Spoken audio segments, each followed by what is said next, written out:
Thanks for watching Game Trade Media at PAX Unplugged. I'm Gretchen, and I'm here with Tiffany from HABA. Hi. So what do you have for us? So this is Cloaked Cats. So this is a logic deduction game with cats. We're at a party. I love it so much already. Okay. Okay, so we're at a masquerade ball, and we all are wearing beautiful costumes. But we're trying to figure out the secret identities of everyone else while keeping our own identities safe. So these are our distinguishing features here. And I'm going to show the camera mine. Don't look. Okay. So these are my distinguishing features. And all of the possible distinguishing features that you can have are on this player aid right here.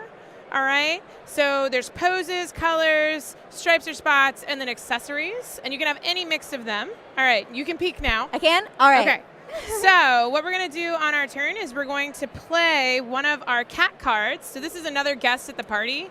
And we're like, hey, I happened to look at that guest, and I think this, we'll play this one right here. So I play this guest, I point this guest out, and then if I have any of my distinguishing features on this guest, I would need to put one of my masks to indicate that, yes, something that looks like me is here. For my purposes, I actually don't have a distinguishing feature here.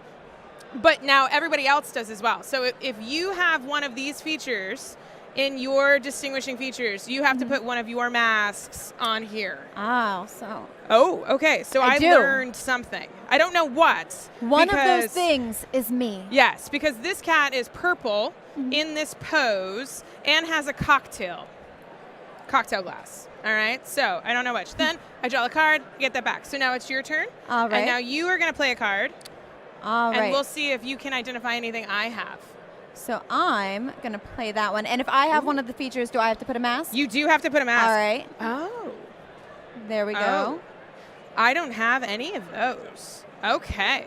So normally at the end of your turn, you can make one guess of one feature of one other person. At this point, you don't know anything about me, so I don't know if I would. No idea. I would not guess that. So that would be the end of your turn. So you're going to get a new card. And now it's my turn. So I think I'm going to play this card. Yes, I'll play this one. I'm going to put it here. And so I love the art. I believe, and all the cat poses are named, and I think this is lazy boss or something, or I'll have to look it up. But there's like arrogant, there's playful, yeah. Anyway, so I do have a feature on that. Do you have any features with that? I have any features with that? I do not. You do not. Okay, so I'm going to go ahead and guess. Okay. So are you this pose? I am not that pose. You're not. Okay, so I used my one guess. I guessed incorrectly. And so as a penalty, I have to give you one of my masks. Oh. Okay? And so we would keep playing the game until one of us has been fully unmasked. And once one of us has been fully unmasked, we would score. And the way that you get points is you get points for every mask you've taken from another player. And you get points for any features you still have. So if I had guessed correctly, instead of giving you one of my masks, I would have taken one of yours. And you would have revealed whichever you were. it was. Yes. So why don't you go ahead. Let's see if we can get one of us unmasked. All right, so I'm going to go ahead. I'm going to play this one, and I am going to put a mask on it as well. I'm learning a lot about you. Okay. Okay. I do not have anything on that. Would you like to make a guess? But I like to make a guess. Ooh, that's... You have okay. There are three features of this one that you've learned. I'm going to guess, are you red? Am I red? That's a lucky guess. I am, in fact, red, yes. Actually, and that is yours. I stole that back. So that was yours that I stole, and you're going to get that because you did find I was red, and now red is revealed. All right. And so that was your turn, and then you go. And so now I could play another card. So I could say, let's do this one. Right? And so on and so forth. So I don't have anything on that. I do. I'm learning a lot about you. Oh. So see, and I'm like, well, are you striped? Are you black? Are you black? I am. Yes. All right. So that's the game. It's for 7 and up, 2 to 4 players, and it plays in about 20 minutes. But it's a logical deduction game with cats, which is great. Oh yes. And there's no murder. There's no death. There's no mystery. There's no theft. It's great. It's just cats. It's just cats. It's just cats. Cats in costumes. So, yes. You can play the cat's musical in the background as you play the game. The new movie comes out. You play this Perfect. in line. Yeah. Is the movie out already? I don't know. I don't even know. All right. Anyway, it's not yet. Okay. So that's Cloaked Cats coming from HABA early next year. Like I said, 7 and up, 2 to 4 players. Awesome. So you have something else over there. Yes, I do. And we'll sneak it out. Here we go. Sneak it out. Sneaky. We'll just do the Eric Martin way of putting things away. Have you ever played a game with Eric Martin? I'm not sure. Are we just going to dump it? Yeah. So he does this with like his own games at home. He just like sweeps the table. Oh my. And I cringe every time. Like you're playing like a super heavy involved Euro game with him and he just goes whoop into the box. And I cry. Every time? Every time. I played a game with him at BGG Con and it was very involved with lots of tokens and then he just did that. And Dramatic. I was like, it's for the drama. You have to, if you're going to commit to an aesthetic, you got to go. Yeah. All right. So this is Dragon's Breath, The Hatching. Ooh. So Dragon's Breath was our 2018 Kinderspiel des Jahres winner. Mm-hmm. And this is a standalone expansion for that game. So you can use this game with that game to add a 5th player and some new stuff, or you can play this game on its own. So do you want to build the treasure chest? Cute. Yes, I want to build it. I love that. So that is adorable. Okay, how do I build it? It goes under. Yeah. Uh-huh. So this is going to be 2 to 4 players, ages 6 and up. And I'll put it somewhere. I play games. I'm not an engineer. So this one has the gemstones that we all know and love from Dragon's Breath, but it has a smaller nest. Maybe I am an engineer. I built that. There you go. We did it. And so we're going to put the gemstones into the nest that is frozen. That's Mama Dragon. This is so Dragon cute. Mom. It's shiny. They got some glitter going on. They do, and I'm an advocate for more glitter in board games. So no one else is, but I'll just sell it. I'll just sell you a copy of something of it. Just like you open it, it's just you all open it, glitter. and it's poof. We could do it. Okay, cool. So this one, we're gonna set this up for 3 players. It does play 2 players, but we'll just do a quick one. So this is Dragon Mom. She has laid an egg on the nest. We'll give you some starting amulets that you are going for. So you're trying to complete these amulets. And then we have a 3rd imaginary player. It's you, Internet. You're playing with us.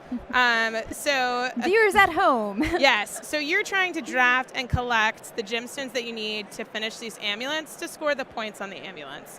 And I'm going to start as Dragon Mom. So I'm going to be here. So what I'm going to do is, if I'm starting as Dragon Mom for this round, and a round is all 3 rings, Okay. I'm gonna be the one that pulls all 3 rings. Okay. Okay. So the first thing I'm going to do is I'm going to pull a ring, and I'm going to try and keep the egg on top. Yes. Okay. Then the other players are going to take turns drafting gemstones with me, starting with the Internet. So the Internet probably wants to take this green one. Okay, and put that there on the gemstone. And then you would get All to right, take so then one. it's my turn, so I'm going to take a blue. There you go. All right, yeah, and then there's not much else you want. And then now Dragon Mom gets to take 2 gemstones because it's Dragon Mom, Yes. right? Mom gets 2. Of course. So I'm going to see what you all want, and then I'll take stuff based off that. So the Internet, you want blue. I'm gonna take those 2 blue, right? And I put them here. And now it's the Internet's turn. Internet doesn't have a lot of options. Let's say purple. You don't want purple. I don't want purple, but you purple's still, all I have. Yeah, so you would take one, and then it would just go away. So it goes in here? Yeah, and then I would take the last one, and then we'll go again. And we're gonna keep doing that until. Now what happened? Oh, I was the egg's still trying there? to make it fall. Yeah. It didn't. Oh no! It fell. If the egg falls, Dragon Mom is just didn't have a good parenting moment there. Oh. So Dragon Mom is going to go and hang out in the treasure chest for a little while. I'm just trying to put that back She up. has to recollect. Yeah, really focus in. Yeah, every mom needs a moment in a treasure chest to rebalance. Take and a then- moment. Yeah.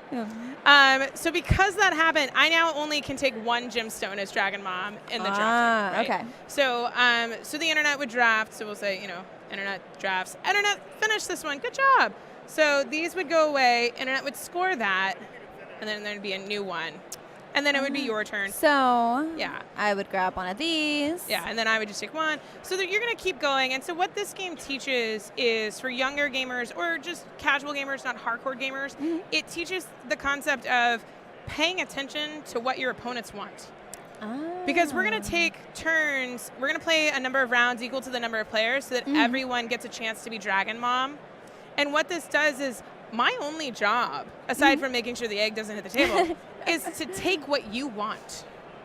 Right? Because I want to keep you from getting points. So you want to keep me. So you're going to try to go for anything that we might be trying to get. Yeah. So I'm going to spend a whole round just paying attention to my opponents. I don't have anything else to do right now except for pay attention to my opponents, which a lot of games, that's really important. You need that in a lot of games. And so this game is kind of teaching that skill set. So it's the kind of like the precursor to strategy games. If you have a younger child, what's the age range for this? So this is 6 and up. All right. Yeah.